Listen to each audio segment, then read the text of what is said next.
இவங்கெல்லாம் ஆதரவற்றோர் இல்லத்தில் வளர்ந்தவர்கள். இந்த ஆண்களும் பெண்களும் இவங்களுக்கான சொந்தம்னு எதுவும் கிடையாது. அவங்களை திருமணம் முடித்தவர்கள் இருக்கிறார்கள். வாழ்க்கையில் பல நல்லது என் வாழ்க்கையில் இது நடக்குதானே நான் கிள்ளி பார்த்துக்கிட்ட தருணங்கிறது இதுதான். இது நிஜம்தானா அப்படின்னு தோணும்ல. அப்படி உங்களுக்கு தோன்றிய ஒரு அதை வேற ஞாபகப்படுத்திட்டீங்க. நெஞ்சமெல்லாம் பொண்ணா இருக்கு தம்பி, மறக்க முடியும். என்னுடைய திருமணம் தான் சார். திருமணம் தான். சின்ன வயசுல இருந்தே ஹாஸ்டல்லே படிச்சதுனால கடைசி வரைக்கும் நமக்கு யாருமே இல்லை. நமக்கு கவலைப்படாதப்பா, நமக்கு யாரு கல்யாணம் பண்ணி வைப்பா, நமக்கு இதெல்லாம் நம்ம லைஃப்ல நடக்குமா அப்படின்னு நினைச்சிட்டு இருந்தேன். அங்கேயே தான் இருக்கு. நான் மட்டும்தான் சார் இந்த பொண்ணு வீட்டு சைட்ல இருந்து. எங்க ஒரு சர்ச்சில் தான் நடந்துச்சு. சர்ச்சு ஃபுல்லாக நிறைய கூட்டம் இருந்துச்சு. ஆனால் பொண்ணு வீட்டு சைட்ல இருந்து நான் ஒருத்தி தான் அங்கே இருந்தேன். அது வந்து மனசு ரொம்ப கஷ்டமா இருக்குப்பா. எப்படி நடந்தது உங்கள் திருமணம்? நான் வந்து ஆர்ஃபனேஜில் தான் படித்தேன் போது என்னோட ஹஸ்பண்டும் அங்கேயே ஒர்க் பண்ணிக்கிட்டு இருந்தாங்க. அப்போ ஓ அப்படியா விஷயம்? ஒரு நிமிஷம். இது வரைக்கும் கல்யாணம் ஃபங்க்ஷன் எதையுமே அட்டன் பண்ணது கூட கிடையாது சார். அப்போ தான் முதல்ல அவங்க தங்கச்சியோட கல்யாணத்துக்கு என்னை இன்வைட் பண்ணியிருந்தாங்க. அப்போ தான் ஃபஸ்ட்டாக நான் ஒரு கல்யாணத்து ஃபங்க்ஷனையே நான் பார்க்குறேன்.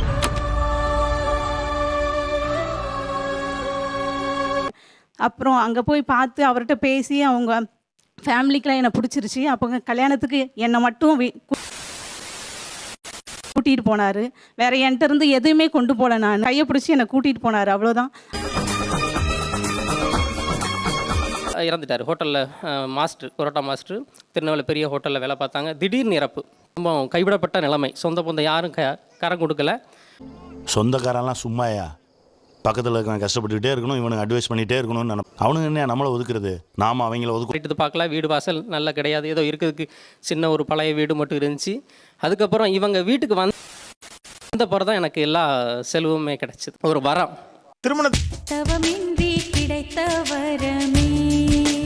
பிறகு நடந்த எந்த ஒரு விஷயம் உங்களுக்கு ரொம்ப செழிப்பாக இருந்தது, ரொம்ப மகிழ்ச்சியாக இருந்தது? அவங்க ஆனால் நான் சொன்னால் அவங்க கேட்பாங்க. எனக்கு சமைக்க தெரியாது, ஒன்றுமே தெரியாது சார். ஆனால் நான் எது சமைச்சு கொடுத்தாலும் நல்லா இருக்கு அப்படின்னு சாப்பிடுவாங்க.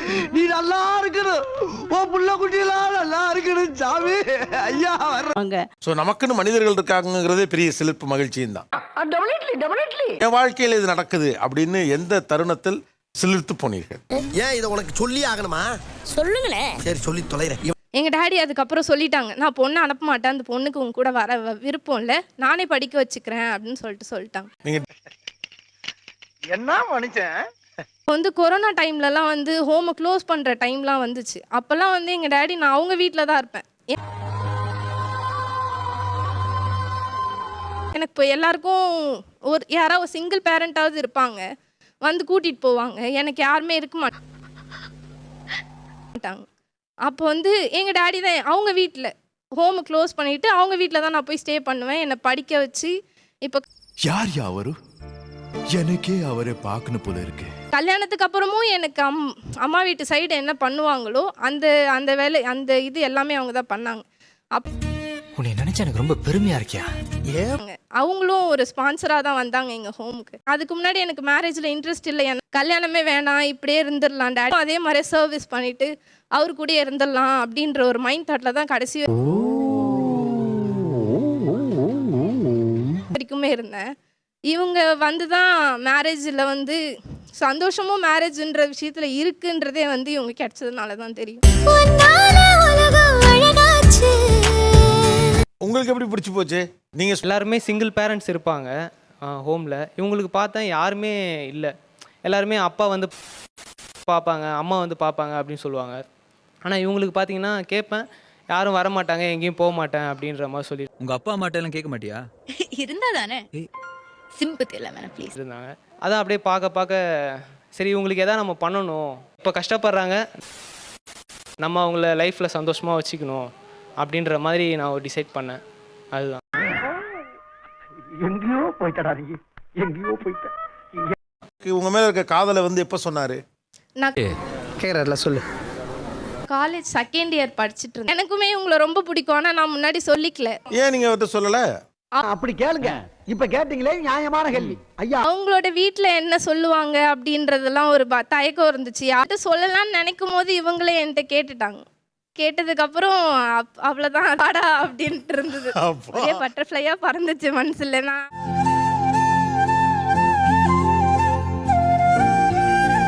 அழுதுகிட்டே தான் என்ன சொல்கிறீங்கன்னு கேட்டேன்.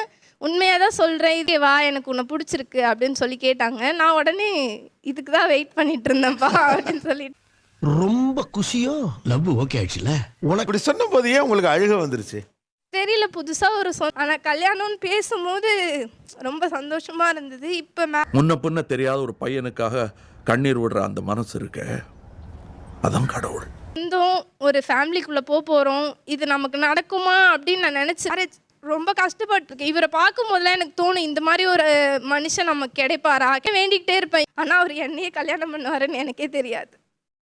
இதெல்லாம் நடக்குமா நினைச்சனே, நடந்துருச்சு. திருமணத்துக்கு பிறகு நடந்த எந்த ஒரு சின்ன விஷயம் எனக்கு இது வாழ்க்கையில் நடக்குது அப்படின்னு ரொம்ப ஹாப்பி ஆயிடுச்சு?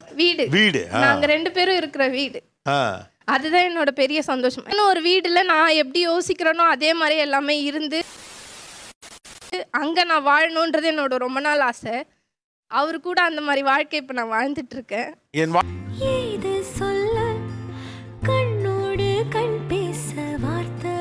என் வாழ்க்கையில் இது நடக்கிறதா என்று நீங்கள் நெகிழ்ந்த தருணமா? வயசுல குடும்பத்தோட வாழ்ந்துட்டு இருந்து திடீர்னு ஒரு நாள் அந்த குடும்பம் எனக்கு வந்து இல்லை. அண்ணன் 2 பேர் இருந்தாங்க. அவங்க வந்து நீச்சல் பழக போய் இறந்துட்டாங்க. அம்மாவும் மனநிலை பாதிக்கப்பட்டாங்க ரொம்ப. அப்பாவும் எங்கே போனாருன்னே தெரியல. இப்போ அம்மாவை வந்து பார்த்துக்கிற சூழ்நிலை எனக்கு ஏற்பட்டுச்சு 12 வயசுலேயே. அப்போ வந்து நான் ஒரு வருஷம் போனேன். அம்மாவும் ரொம்ப சீக்காயிட்டாங்க, உடம்பு ரொம்ப முடியல அவங்களுக்கு. என்னால் அந்த ஒரு வயிறு ரொம்ப சோறு கூட சாப்பிட முடியாத ஒரு சூழ்நிலை எனக்கு இருந்தது. அப்போ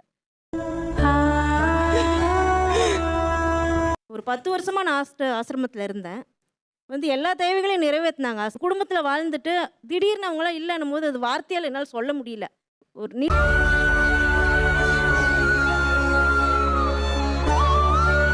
இன்னைக்கு 2 குழந்தைங்க இருக்காங்க எனக்கு. பொண்ணு 1 பையன் 1. குடும்பத்தை நான் இழந்திருந்தாலும் இன்னைக்கு நான் ஒரு குடும்பத்தை வந்து உருவாக்கி இருக்கிறேன். அதுதான் எனக்கு மிகப்பெரிய சந்தோஷம். நான் இழந்ததை வந்து சூப்பரப்பா வாழ்க்கையில் இது நடந்தது அப்படின்னு நான் ரொம்ப நெகிழ்ந்து போன ஒரு தருணம்ங்கிறது என்ன? அப்போ என்னால் நடக்க முடியாது. என் கை கால் 2ம் வளைஞ்சிருக்கும். இந்த கால் இந்த கை 2மே வளைஞ்சிருக்கும். மேரேஜ் வந்து ஒரு என்ன சொல்கிறது, நான் என்னோட மேரேஜ் வந்து கொரோனா ஃபீல்டில் ஒரு பேர் நடந்தது கோயில் முன்னாடி. எனக்கு ஃபிசியோதெரப்பி பண்ணி என்னை நடக்க வச்சு இன்றைக்கி நான் வந்து இங்கே உங்கள் முன்னாடி வந்து நான் மைக் பிடிச்சி பேசுறேன்னா எனக்கு ஒரு அப்பா அம்மா இருந்து பார்த்தது எங்கள் அண்ணன் கார்த்தி அண்ணன் தான். நல்லா இருப்படா போடா, உன்னெல்லாம் ஒன்றும் பண்ண முடியாது. எப்பயுமே வந்து நம்ம தான் வந்து பொண்ணு பார்க்க மாப்பிள்ளை வீட்டுக்கு போவோம். இவங்க தான் வந்து என்ன பார்க்க வந்தாங்க. பொண்ணு வீட்டுக்காரவங்க மாப்பிள்ளை பார்க்க வந்திருக்காங்க. வழக்கமா மாப்பிள்ளை வீட்டுக்காரங்க தானே பொண்ணை பார்க்க போவாங்க. ஃபர்ஸ்ட் எனக்கு திருமணத்தில் இன்ட்ரெஸ்ட் இல்லை சார். ஏன்னா நான் ஒரு மாற்றுத்திறனாளின்றதுனால எங்கள் அப்பா வந்து இந்த மாதிரி ஒரு என்ஜிஓவில் மாப்பிள்ளை இருக்காங்க, நீ கல்யாணம் பண்ணிக்கிறியான்னு கேட்டாங்க. ஐயோ அங்க வெக்கத்தை பாருங்க, ஐயாவுக்கு வெக்கத்தை பாருடா. நான் எதுவுமே சொல்லலை. பட் அவங்க ஃபோட்டோலாம் எனக்கு அனுப்பிச்சிருந்தாங்க. அப்படின்னு சொன்னோடனே என் ஃப்ரெண்டுக்கிட்டலாம் சொன்னேன், வா நம்ம சும்மா போய் பார்க்கலாம் அப்படின்னு சொன்னேன். நான் எங்கள் வீட்டில் யாருக்கிட்டையும் சொல்லவே இல்லை. இது என்ன பிரமாதம், இது விட பெசலைட் ஒன்று இருக்கு. அங்கே போனால் சம மரியாதை. நாங்கள் இவர் வெல்கம் ஹோம், வெல்கம் பாப்பிமா. திருமணம் நடந்த போது எப்படி இருந்தது? ரொம்ப சந்தோஷமா இருந்தது சார். ஒரு கல்யாணம், ஒரு மஞ்சள் நீர், எந்த விசேஷத்துக்கும் நான் வெளியே போக மாட்டேன் சார். நான் அவளை கல்யாணம் பண்ணணும் அன்னைக்கு தான் சார் நான் வெளியே போனேன். முத என்னை வந்து மேரேஜ் பண்ண உடனே மூணாறு கூட்டு போனாங்க சார். முத